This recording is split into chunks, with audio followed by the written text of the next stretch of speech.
வணக்கம். நான் கால்நடை மருத்துவர் டாக்டர் சிரஞ்சீவி குமார், பரிஜீனியஸ் பெட் ஹாஸ்பிட்டல் பிரைவேட் லிமிடெடோட மேனேஜிங் டைரக்டர். ஸோ ஃபஸ்ட்டு விஷயம் வந்து பார்த்தீங்கன்னா டாக் பைட். டாக் பைட் பண்ணால் நம்ம என்ன செய்யணும் அப்படிங்கிறது கண்டிப்பாக முதல் விஷயம், எந்த ஒரு டாக் பைட்டையும் நம்ம அலட்சியமாக எடுத்துக்கூடாது. அது வீட்டு நாயாக இருக்கலாம், நமக்கு தெரிஞ்ச வெளியில் இருக்க டாகாக இருக்கலாம், தெரியாத டாகாக இருக்கலாம். 3 கேட்டகரி இருக்குது. இப்போ வீட்டு டாக், தெரிஞ்ச டாக்னால் நமக்கு அதோட ஹிஸ்ட்ரி கொஞ்சம் தெரியும். இது நார்மலாக இருக்கா, இல்லை பிளேஃபுல் பைட்டா, இல்லை ஒரு அக்ரெசிவ் பைட்டாங்கிற ஒரு ஐடியா தெரியும். வெளியில் இருக்க டாக் எல்லா நாளும் ஒரே மாதிரி இருக்கும்னு நம்ம சொல்ல முடியாது. நீங்கள் டெய்லி பார்த்துட்டு இருப்பீங்க, ஆனால் அதை ஒரு ரேபிஸ் டாகோ இல்லை வேற ஒரு அனிமலோ அட்டாக் பண்ணிக்கும்போது அது ரேபிஸ் டெவலப் ஆகிருக்கலாம் பை த டைம். அது நமக்கு தெரியாமல் கூட இருந்துக்கலாம். ஸோ அதை நம்ம கடிக்கும் பொழுது அதை வந்து நம்ம அந்த பைட்டை நம்ம தெரிஞ்ச டாக் தானே கடிச்சிருக்கு, அந்த மாதிரி நம்ம அதை ஒரு அசால்ட்டாக எடுத்துக்கூடாது. 3வது விஷயம், உங்கள் ஏரியாலே தெரியாத ஒரு டாக். அந்த டாக் வந்து பார்த்தீங்கன்னா புதுசாக வந்திருக்கும். உங்கள் ஏரியாவில் இருக்க மற்ற நாய்களை கடிக்கும், மற்ற மிருகங்களை, ஆடு மாடு கடிக்கும், மனுஷனை கடிக்கும், யார் வந்தாலும் கடிக்கும்.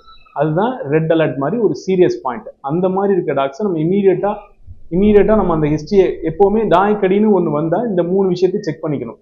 வீட்டு நாயா, உங்களுக்கு தெரிஞ்ச வெளியில் இருக்க பழகின நாயா, தெரியாத டாகா. ஸோ இந்த கேட்டகரைஸ் பண்ணி அதுக்கு தகுந்த மாதிரி நம்மளோட மெஷர்ஸை எடுத்துக்கணும். இப்போ 2 விதமான ட்ரீட்மெண்ட் ஹியூமன்ஸ்லேயும் வச்சுருப்பாங்க. ஒன்று வந்து பார்த்தீங்கன்னா இந்த மாதிரி தெரியாத டாக் மற்ற டாக்ஸை கடிச்சதுக்கு பேர் ஃபஸ்ட்டு ஷாட், கடிச்ச இடத்தை சுற்றி இம்யூனோகுளோபின் சொல்லுவாங்க, அதை பிளாக் பண்ணுவாங்க. கடிச்ச இடத்தை சுற்றி தடுப்பூசி போடுவாங்க. நம்மளோட அரசு மருத்துவமனை எல்லா மருத்துவமனையிலையும் செய்கிறாங்க. தலைமை மருத்துவமனையில் எந்நேரமும் 24 மணி நேரம் கேஷுவாலிட்டியில் காட்டலாம். நீங்கள் என்ன இப்போ டாக் கடிச்சிருச்சு, இப்போ போன ஹாஸ்பிட்டல் இருக்காது, மறுநாள் காலையில் தான் போய் வேக்சின் போட்டுக்கணும்னு கிடையாது. ஜிஹெச், இப்போ திருச்சி ஜிஹெச், அந்த மாதிரி எல்லா ஜிஹெச் மெயின் ஜிஹெச்லையுமே 24 hours கேஷுவாலிட்டியில் முதல் கடியை ட்ரீட் பண்ணுவாங்க. இப்போ என்ன டாக் கடிச்சுன்னா அடுத்த அரை மணி நேரத்தில் நான் ஹாஸ்பிட்டல் போனேன்னா எனக்கு தேவையான இம்யூனோகுளோபுலின்ஸோ ஃபஸ்ட்டு கொடுத்துருவாங்க. ஃபாலோடு பை அவங்க ஒரு வேக்சின் ஷெடியூல் வச்சுருப்பாங்க. 1, 4, 7, 14 இல்லைனா 1, 4, 7, 28 அந்த மாதிரி ஒரு பேட்டர்ன் வச்சுருப்பாங்க. அந்த பேட்டர்னை ஃபுல் கோர்ஸ் எடுக்கணும் சார். அந்த ஃபுல் கோர்ஸ் வந்து ரொம்ப முக்கியமானது. அதே போல் இப்போ இருக்க நிறைய பேரோட கொஸ்டின் என்னன்னா, முன்னாடிலாம் நம்ம ரேபிஸ் வேக்சின்ஸ் போடும்போது நிறைய ரியாக்ஷன்ஸ்லாம் வந்தது. இப்போ இருக்கிறதெல்லாம் இந்த வேக்சின் ரொம்ப advanced vaccines, tissue culture vaccine சொல்லுவாங்க. ஸோ இந்த வேக்சின்ஸில் வந்து அந்த மாதிரி ரியாக்ஷன்ஸ்லாம் எதுவும் இருக்காது. ரொம்ப சேஃப் தான். நீங்கள் உணவு முறைகள், பத்திய முறைகள்லாம் தேவைப்படாது. அதனால் நீங்கள் தாராளமாக இந்த வேக்சின்ஸை வந்து எடுத்துக்கலாம். அந்த முழு கோர்ஸ் எடுத்துட்டிங்கன்னா உங்களுக்கு ஃபுல் ப்ரொடெக்ஷன் கிடைக்கும். ஜெனரலாக 4 to 5 years நாங்கள் சொல்லுவோம். இப்போ நாங்களாம் 5 வருஷத்துக்கு ஒரு தடவை அந்த வேக்சின் டைட்டரை செக் பண்ணி வேக்சின் போடுவோம். நாங்கள் இதே ப்ரொஃபஷனில் இருக்கிறதுனால நாங்கள் அந்த வேலையை செஞ்சுட்டே இருப்போம். நார்மலாக அந்த ஃபுல் கோர்ஸ் ஏன் எடுக்க சொல்கிறோன்னா, அதை எடுத்திங்கன்னா உங்களுக்கு 4லேருந்து 5 வருஷம் ப்ரொடெக்ஷன் இருக்கும். இது வந்து முதல் கேட்டகரி. ஸோ அடுத்து வந்து வீட்டில் வளர்க்குற டாக்ஸை நம்ம என்ன பண்ணலாம்னா, ப்ராப்பரான வேக்சினேஷன் நம்ம ஏன் போட சொல்கிறோம், வைரல் வியாதிகள் வந்த பிறகு வைத்தியம் பண்ண முடியாது. ஸோ அதனால் வர்றதுக்கு முன்னாடி தான் தடுக்க முடியும். இப்போ உங்கள் டாகுக்கு ரேபிஸ் வந்த பிறகு ட்ரீட்மெண்ட் கிடையாது அந்த டாகுக்கு.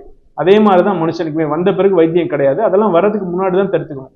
ஸோ உங்கள் பப்பி 90 days மேலேருந்து தான் டாக்டர் ஜென்ரலாக வேக்சினேஷன் ரேபிஸ் போடுவாங்க. 90 daysக்கு முன்னாடி வேறு தடுப்பூசிகள் இருக்குது, அந்த தடுப்பூசிகளை உங்களுக்கு கொடுத்துருவாங்க. பட் போஸ்ட் 90 days இந்த ரேபிஸ் வேக்சின்ஸை ஸ்டார்ட் பண்ணுவாங்க. ஸோ அந்த கோர்சஸ் ஒரு ஷெடியூல் வச்சுருப்பாங்க. அந்த ஷெடியூலில் கரெக்டாக கிளியராக ஃபாலோ பண்ணிக்கோங்க. ரேபிஸ் ஜென்ரலாக முதல் வருஷத்தில் 2 தடவை போடுற மாதிரி இருக்கும். அதுக்கப்புறம் எவ்ரி இயர் ஃபாலோ ஒரு டோஸ் கொடுப்பாங்க. போஸ்ட் பைட், தெரியாத டாக்ஸ் உங்கள் டாக்ஸை கடிச்சிருச்சுனாலும் அதே ஷெடியூல் தான். போன வாரம் தான் சரி என் டாக் ரேபிஸ் வேக்சின் போட்டிருக்கேன்னாலும் இந்த வாரம் தெரியாத டாக், அன்னோன் டாக் பைட் இருக்குங்கிற பட்சத்தில் நீங்களும் அந்த 1, 4, 7, 11 அந்த கோர்ஸை ஃபாலோ பண்ணணும். இதில் வந்து ஹிஸ்ட்ரி முக்கியம். நான் சொன்ன மாதிரி உங்கள் வீட்டுக்கு பக்கத்தில் இருக்க டாகா, உங்களுக்கு தெரிஞ்ச டாகா, இல்லை உங்களுக்கு தெரியாத டாகா, இதெல்லாம் பேஸ் பண்ணி தான் அதோட டிசீஸோட சிவியரிட்டியும் இருக்கும் சார். இது வந்து ரிகார்டிங் நம்ம வீட்டில் இருக்க பெட்ஸ் பொறுத்து. கவர்மெண்ட் இனிஷியேஷன் பார்த்தீங்கன்னா, இப்போ கவர்மெண்ட் என்ன பண்ணுறாங்க, ஸ்ட்ரீட்டில் இருக்க எல்லா டாக்ஸுமே ஆவரேஜாக எல்லாத்தையுமே பர்த் கண்ட்ரோல் ப்ரோக்ராம், குடும்ப கட்டுப்பாடு அறுவை சிகிச்சை செய்கிறாங்க. அந்த அறுவை சிகிச்சையிலேருந்து அறுவை சிகிச்சை மட்டும் பண்ணப்படலை, அது எல்லாத்துக்கும் ஒரு டோஸ் ஆஃப் ரேபிஸ் வேக்சினும் கொடுக்கப்படுது. ஸோ அப்படி தான் வந்து கவர்மெண்ட் அந்த இனிஷியேட் பண்ணுறாங்க. இதுக்கான காரணம் 2. ஒன்று, நம்ம வெளியே இருக்கிற நாய்க்கெல்லாம் தடுப்பூசி போடுறது மூலமாக வெறிநாயை குறைக்கிறோம்.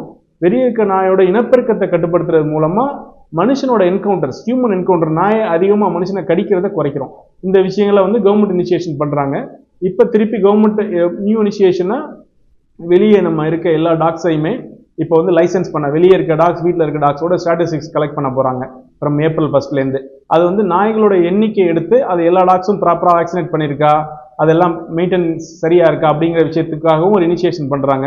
ப்ராப்ளி லைசன்சிங் மெத்தட் மாதிரி வச்சுக்கலாம். இப்போ சென்னையில் பண்ண மாதிரி எல்லா சிட்டிலையுமே பிளான் பண்ணுறாங்க. 2வது, இப்போ நம்ம ரெஸ்ட்ரிக்ஷன்ஸ் கொஞ்சம் கொடுத்துருக்காங்க. வெளியே நீங்கள் ஒரு பொமரேன் தூக்கிட்டு போகும்போது யாரையும் கடிச்சா பிரச்சனை இல்லை, சின்ன சைஸ் டாக். இப்போ நீங்கள் ஒரு ராட்வீலர் கூட்டிகிட்டு போகிறீங்க, இல்லை ஒரு பெரிய சைஸ் ஜெயின் டாக்ஸ் கூட்டிகிட்டு போகும்பொழுது மற்றவங்களை அதை அச்சுறுத்தும் வகையில் இல்லாமல் இருக்க மாதிரி அதுக்கான மசில் சொல்லுவோம், வாய்க்கூடு இல்லைங்களா, அந்த மசில் போட்டு கூட்டிகிட்டு போகிறதெல்லாம் இன்சிஸ்ட் பண்ணுறாங்க. ஸோ இதில் வந்து நம்ம இதுக்கான இன்னொரு காரணம் பார்த்தீங்கன்னா, டாக் கடிக்கிறத விட நான் பெட் ஓனர்ஸ்க்கு என்னோட அட்வைஸ்னா, நீங்கள் உங்களோட பெட் என்னவா இருந்தாலும் அதை சோஷியலைஸ் பண்ணுங்கன்னு சொல்கிறேன். ஒரு புது ஒரு ஒரு ஒரு சமுதாயத்துக்கு வந்து அதை கொஞ்சம் சோஷியலைஸ் பண்ணிட்டீங்கன்னா அந்த அக்ரெசிவ் பிஹேவியர்ஸ் வந்து நீங்கள் நல்லா வந்து ரெடியூஸ் பண்ணிக்க முடியும். அதுக்கான பாசிபிலிட்டி அதிகம் சார். ஸோ இதெல்லாம் செய்கிறது மூலமாக நம்ம மக்களுக்கு 2 விஷயம் பண்ணுவோம். ஒன்று பேசிக்கான அவேர்னஸ், எல்லாருக்கும் நாய் கடிங்கிறது அலட்சியம் இல்லாமல் அதை வந்து ஒரு ஒரு ஒரு கன்சர்னாக எடுத்து அதுக்கான வேக்சினை எடுத்துக்கிறது, ஹியூமன் டாக்டர்ஸை பார்த்து அதுக்கான ஒரு அட்வைஸை வாங்கிக்கிறதுங்கிறது ஒன்று.